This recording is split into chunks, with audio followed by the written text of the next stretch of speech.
Hello and welcome to Sparkle and Chill. Today I'm kitting down my custom diamond painting of my sweet dog Sophie, the Australian dachshund. She passed away last year. Kitting down simply means I'm tidying up and finishing up the project, transferring all of my leftover diamond drills into storage after placing the very last sparkly drill on Sophie's portrait a couple of weeks ago. I'm feeling a mix of pride and tenderness. In this voiceover, I'll walk you through this final step and share some personal stories. It's quite a cozy moment, just me reflecting on the journey of completing this piece. I invite you to grab a cup of tea or coffee and join me as I gently organize the leftover diamonds and reminisce about Sophie. This video will be calm and heartfelt with a balance of practical diamond painting tips and warm storytelling from the heart. I'm still in awe that the painting is done. Looking at Sophie's face sparkling back at me on the canvas, I feel a wave of emotions. This wasn't just a diamond painting. It was my Sophie captured in thousands of tiny resin gems. As I ran my hand lightly over the completed canvas to check for any missed drills, a little habit of mine, I got goosebumps. It's amazing how those little dots of color came together to bring her image to life. I'll admit, placing that final drill was bittersweet. On one hand, I'm thrilled to see the finished artwork. On the other hand, finished means the journey is over. It's almost like finishing a good book. You're happy about the ending and sad it's done. I took a moment just now to sit with that feeling, to admire Sophie's portrait shining in front of me and whisper a quiet, "We did it, baby girl."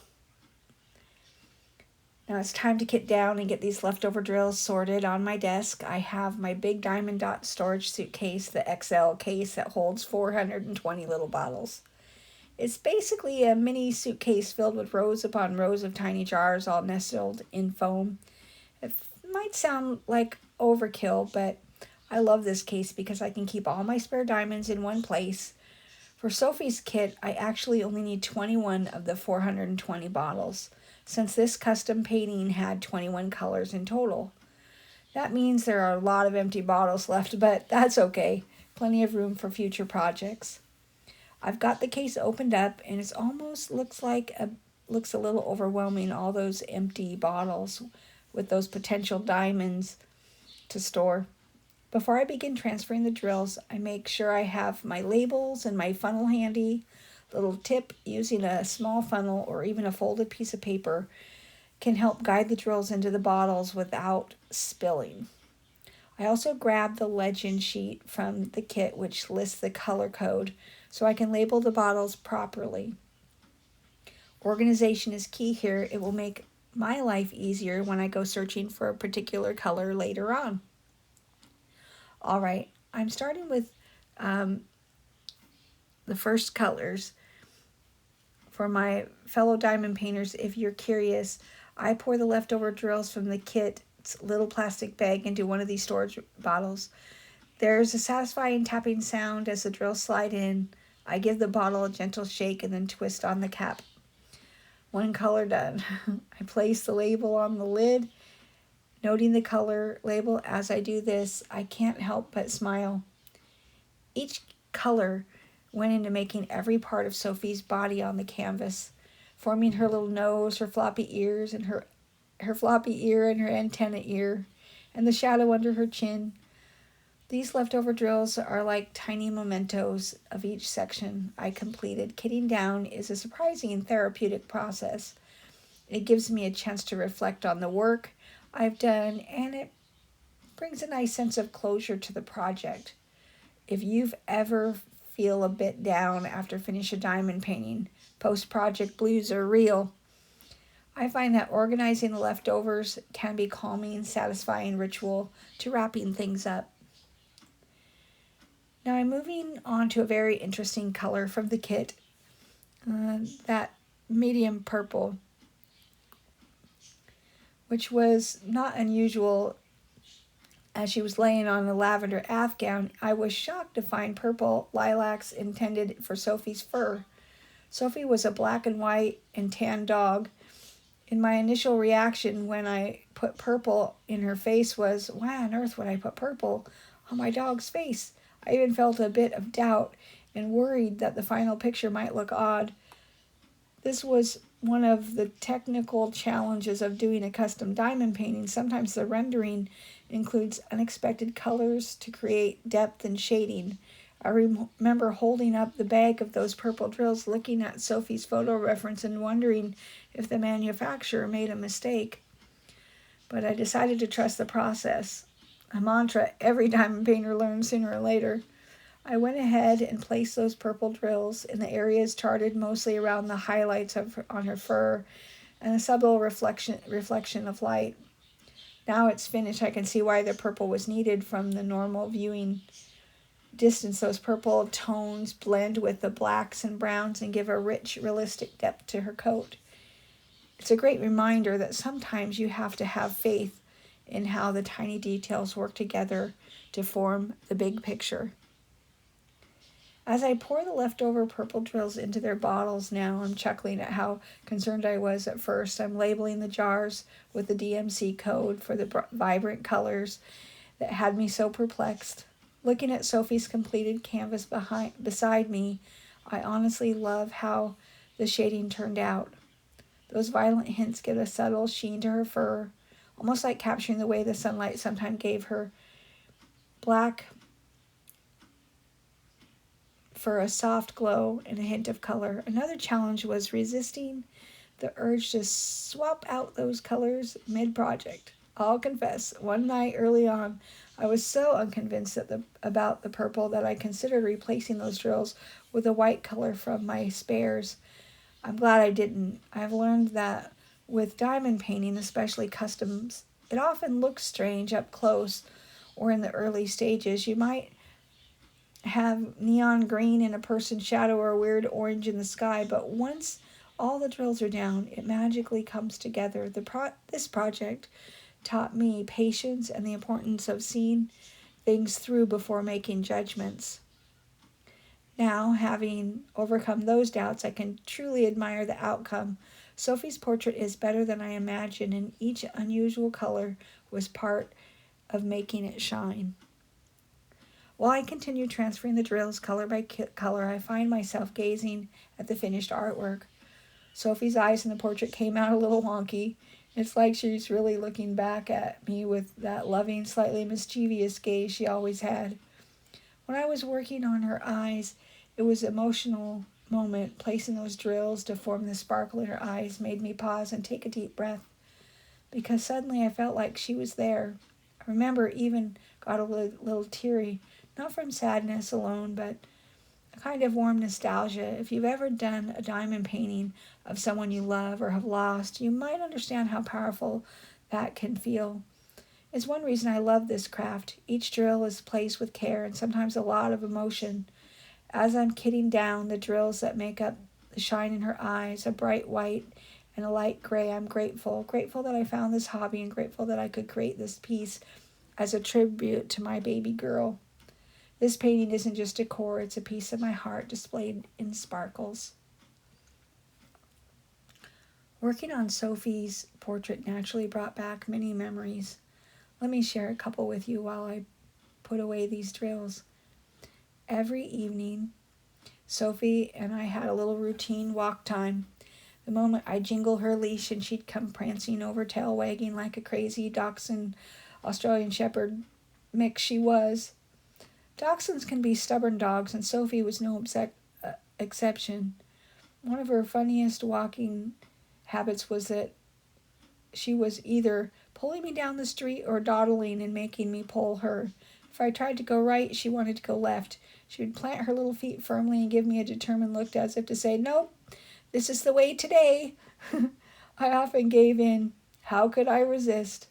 Our walks were sometimes so slow and leisurely because Sophie had to sniff every blade of grass and every mailbox post. I swear she was reading the daily news left by all the neighborhood dogs, or she was in a hurry to get wherever we were going. Sometimes halfway through our walk, she would abruptly decide she was done and plop down on the grass and completely refuse to move.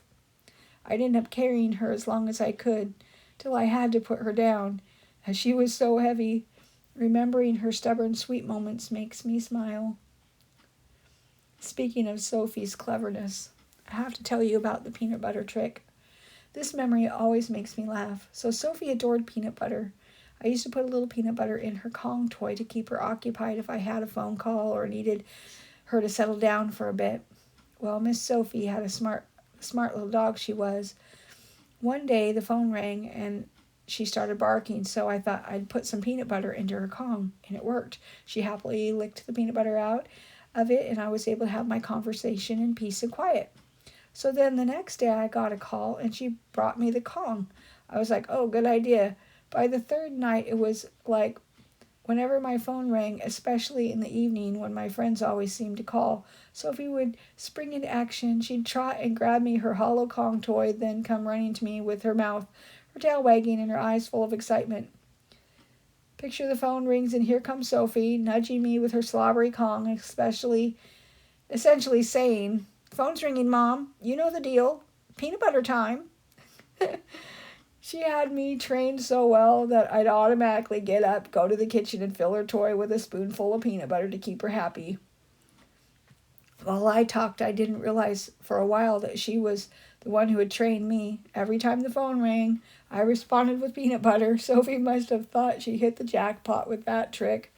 I'm giggling now, remembering how proud of herself she looked, smacking on her treat while I tried to sound professional on calls. As I seal up the bottle containing these drills, I can't help but think how, just like peanut butter and warm and comforting, a little bit sticky if you get your fingers on it, those playful memories bring such a warmth to this moment.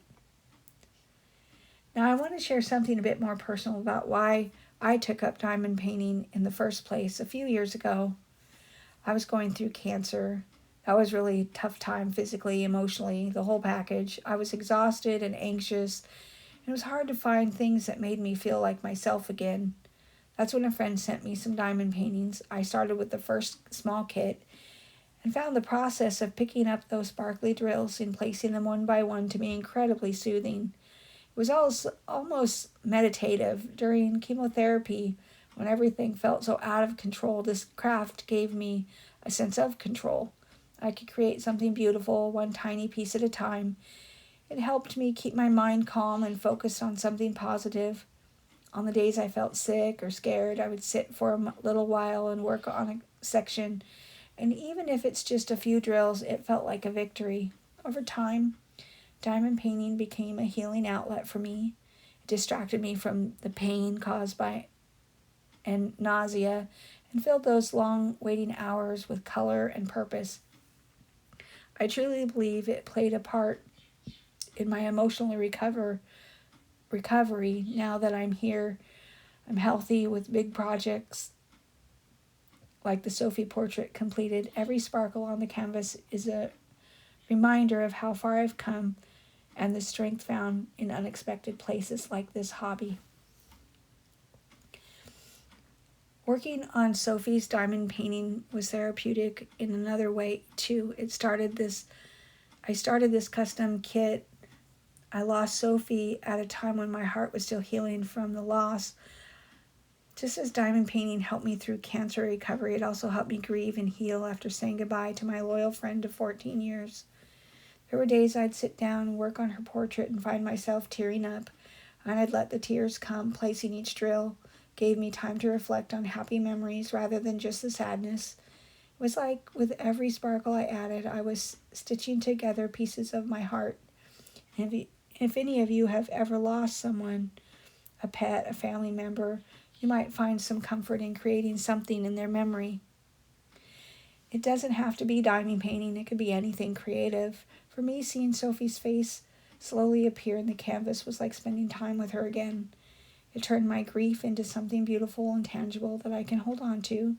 By the time I placed the last drill, I felt a sense of peace. The journey of making this piece has been just as meaningful as the finished product now smiling back at me.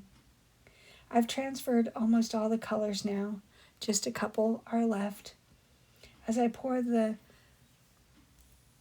colors back in, I want to share a few practical tips I've learned about kitting down and storing drills in case some of you watching are diamond painters too.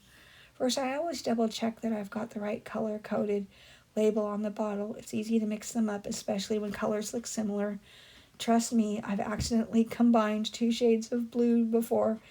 I was chatting and not paying attention. Oops. So now I match each drill bag to the symbol and number on the legend one by one, and I label them immediately. Second, I like to work over a tray or a large piece of paper, which I didn't do this time, but it is a good tip. When I'm pouring the drills this way, if some fall out, then you can catch them and be able to work with them. Your carpet will save you later when you're not finding them all over the carpet, although that still happens. If you encounter static drills, cleaning to the bag or funnel, you can stick a tiny scrap of dryer sheet in them or water to neutralize the static. That's been a lifesaver for me. I personally store by DMC numbers so that I can easily find and reuse them in the future, or replace missing drills in other kits. I find that, but work with what works for you. Staying organized turns what could be tedious chore into a satisfying part of the craft. And with that, my very last bottle is almost here. All 21 bottles are neatly tucked into the foam slots of my big storage case, and just like that, Sophie's kit is officially kitted down.